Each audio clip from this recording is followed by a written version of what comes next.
চারজন ব্যক্তি 180 টাকা বেতন পেয়েছে আফটার স্কুল প্রোগ্রামে কাজ করে, যা তাদের মাঝে সমান ভাগে ভাগ করে দেওয়া হলে প্রত্যেকে কত টাকা পাবেন বের করতে হবে। এখানে আমাদের 180 অর্থাৎ 180 টাকাকে সমান 4 ভাগে ভাগ করতে হবে, যাতে করে চারজন ব্যক্তির প্রত্যেকেই সমপরিমাণ টাকা পান। এক্ষেত্রে আমরা 180-কে ভাগ করব 4 দিয়ে। কাজেই আমরা লিখতে পারি 180 ভাগ 4। তবে এটা সবাই সহজে পারে না, তাই আমরা অন্যভাবে লিখব, অর্থাৎ আমরা 180-কে 4 দিয়ে ভাগ করব। তাহলে 4 ভাগ 180। যদি যেটিকে ভাগ করব তাতে 1-এর বেশি অঙ্ক থাকে, তবে এই পদ্ধতিটি ব্যবহার করা বেশি সহজ।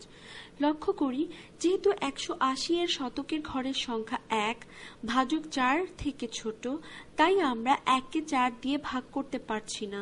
এক্ষেত্রে আমরা শতকের ঘরে অবস্থিত 1 এবং দশকের ঘরে অবস্থিত 8 একত্র করে 18 লিখতে পারি। এখন 18-কে 4 দ্বারা ভাগ করতে হবে। দেখা যাক 18-কে 4 দ্বারা ভাগ করা যায় কিনা।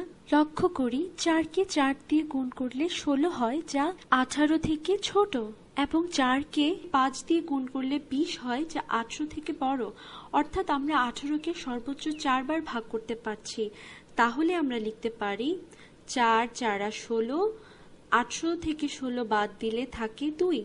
এক্ষেত্রে আমাদের ভাগশেষ থাকছে 2, যা ভাজক 4 থেকে ছোট, তাই আমরা 180 এর এককের ঘরে অবস্থিত শূন্যকে নিচে নামিয়ে আনতে পারি এবং একত্রে 20 লিখতে পারি।